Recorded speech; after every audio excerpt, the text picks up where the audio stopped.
Praise the lord friends, I hope you all fine. प्रभु आप सभी को बहुत बहुत आशीष दें और परमेश्वर के वचन के अध्ययन के लिए हम जो है हमेशा जो है अपने हृदय को खोलें, क्योंकि ये एक आशीषित कार्य है जिसे हम करते हैं अपने जीवन भर में। परमेश्वर के वचन के द्वारा हम परमेश्वर को जान सकते हैं और परमेश्वर का वचन ही जो है हमें हर एक बुराई से, हर एक मलिनता से हमें दूर करता है। परमेश्वर का सामर्थ्य हमें इसीलिए दिया गया है, परमेश्वर का वचन हमें इसीलिए दिया गया है कि हम इसका अध्ययन करें और इसके द्वारा वचन हमारे अंदर कार्य करता है, क्योंकि ये बहुत ही स्ट्रॉन्ग जो है वेपन है।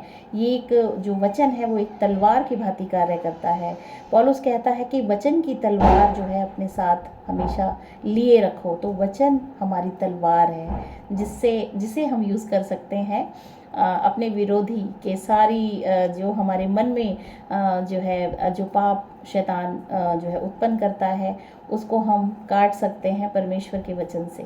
परमेश्वर की वचन जो है दो धारी तलवार है, ये हमारे मन पे काम करती है। तो परमेश्वर के वचन को हम पढ़ें और अपने जीवन में हम जो है इसको जो है इस्तेमाल करें, इसको ग्रहण करें। जिस तरह से एक सोल्जर के पास वेपन होती थी, 2000 साल पहले की बात है जब पौलुस ने बात कही, तो उनके पास एक वेपन जो है वो तलवार थी जिससे कि वो अपनी रक्षा कर सकते थे। तो हमारे लिए परमेश्वर का वचन जो है एक वेपन है, एक तलवार है जिससे हमारी रक्षा होती है। जब ये हमारे पास रहता है तो शैतान हमारे हृदय में कोई भी ऐसी गलत भावना उत्पन्न नहीं कर सकता जो कि हमें पाप में गिराएगी।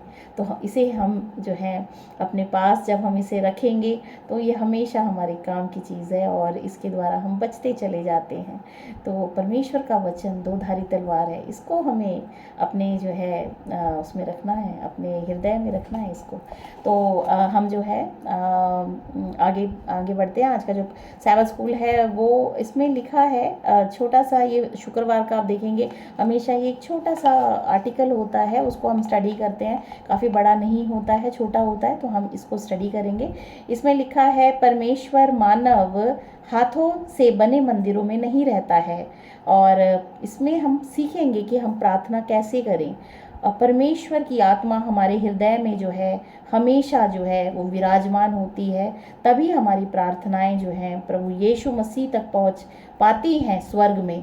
तो परमेश्वर, यहाँ लिखा है परमेश्वर मानव हाथों से बने मंदिरों में नहीं रहता, परंतु जब वे एक साथ मिलते हैं तो वह अपने लोगों का सम्मान करता है। जब बहुत सारे लोग एक साथ मिलकर चर्च बनाया ही इसलिए है कि लोग वहाँ जाके प्रार्थना करें। इसीलिए प्रभु यीशु मसीह ने कहा कि मेरे पिता का जो घर है वो प्रार्थना का घर कहलाएगा।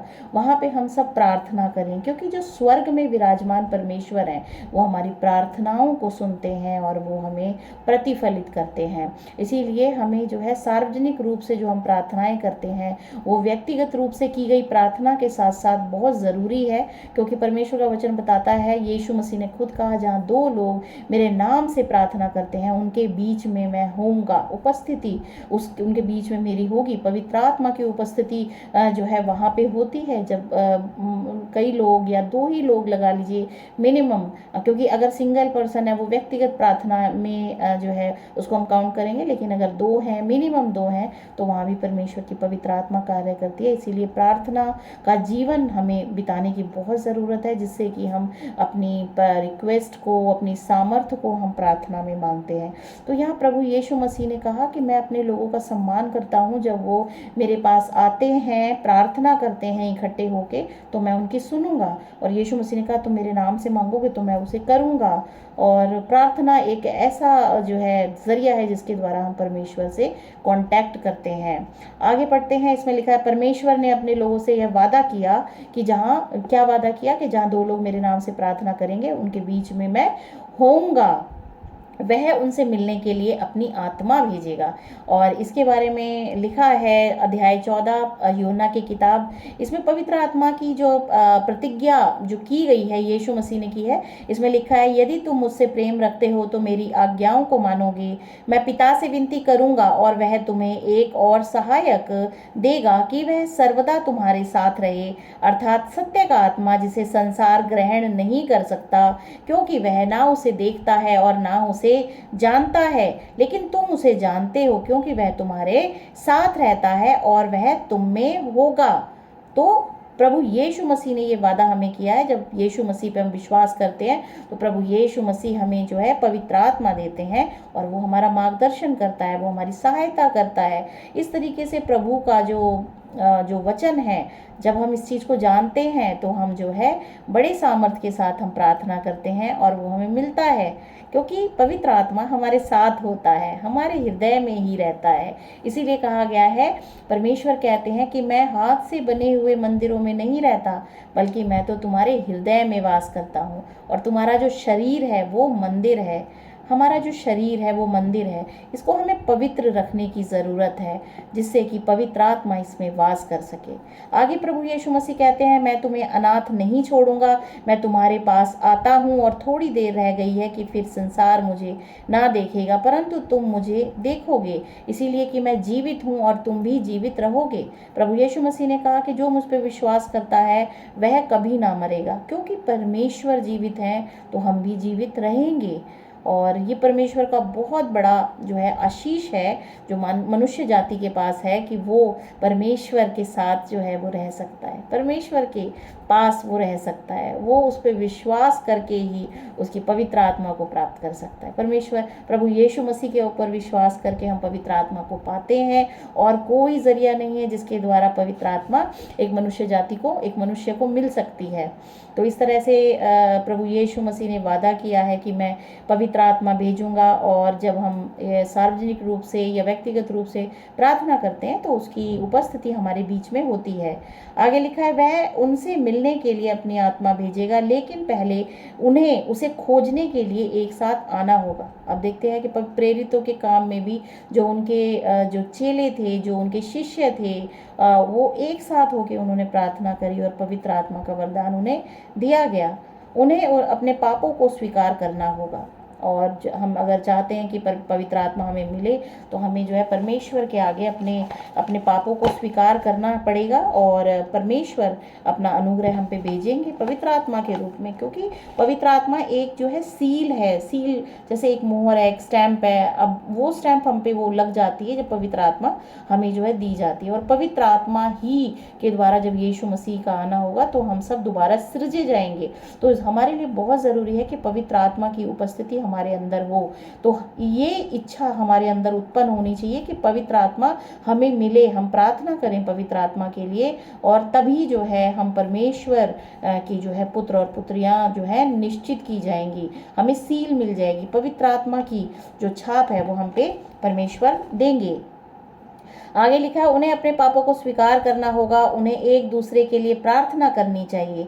अब यहाँ पे कलीसिया के बारे में बात है कि कलीसिया के जो सदस्य हैं वो एक दूसरे से प्रेम करें, एक दूसरे के लिए प्रार्थना करें, और जो लोग परमेश्वर की आराधना के लिए एकत्रित होते हैं उन्हें पापों से मन फिराना होगा। परमेश्वर के लोगों को पवित्र हृदय से उसकी आराधना करनी चाहिए। जैसे कि कल हमने पढ़ा था कि परमेश्वर क्या चाहते हैं, वो पवित्र आराधना चाहते हैं, सच्ची आराधना चाहते हैं, हमारा शुद्ध हृदय चाहते हैं। तो हम जो है सच्चाई में बढ़ें, हम अपने आप को सच्चा इंसान बनाएं, और जब हम सच्चे इंसान बनते हैं तो परमेश्वर का अनुग्रह हमेशा हमारे पास रहता है, उसकी पवित्र आत्मा हमारे पास रहती है, और परमेश्वर जो शुद्ध हृदय के लोग हैं उन्हें अपनी आत्मा को देते हैं। इसीलिए सबसे पहला स्टेप है अपने पापों को स्वीकार करना, और फिर जो है अपने हृदय को शुद्ध करना, परमेश्वर से प्रार्थना करना पवित्र आत्मा के लिए, क्योंकि पवित्र आत्मा ही जो है किसी व्यक्ति को जो है पवित्र कर सकते, वो इंसान खुद नहीं कर सकता है।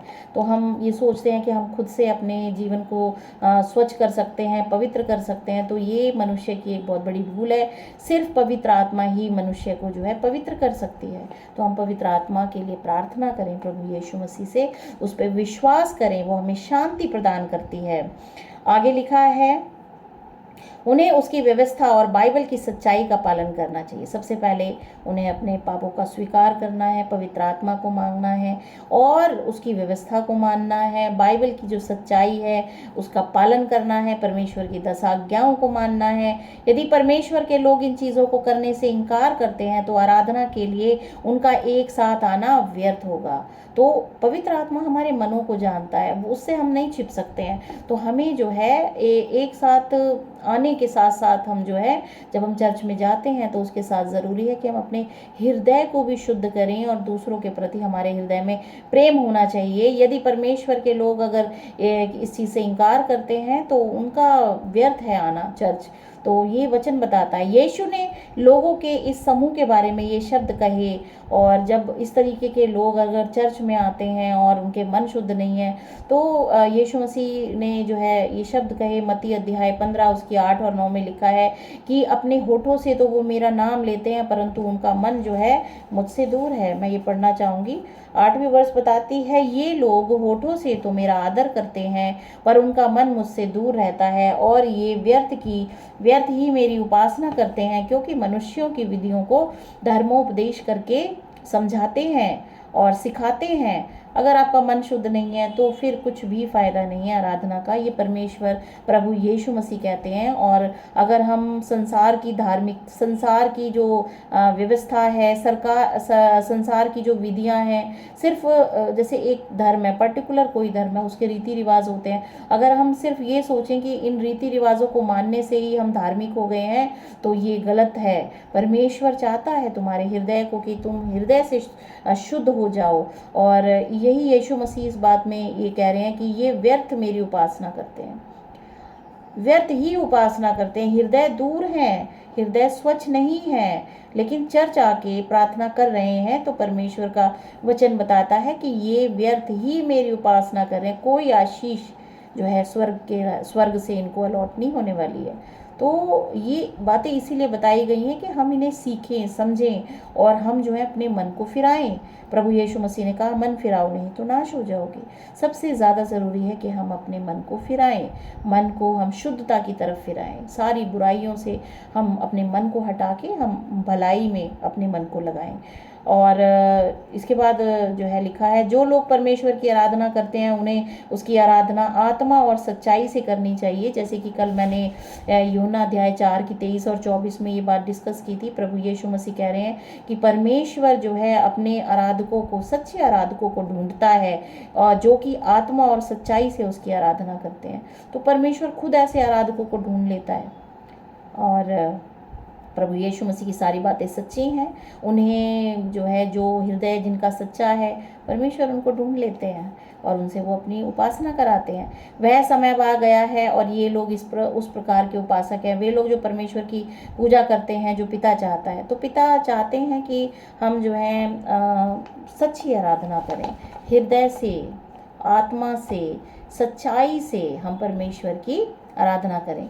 सच्चाई इसमें क्या है? सच्चाई इसमें यही है, मैं ये बताना चाहूँगी।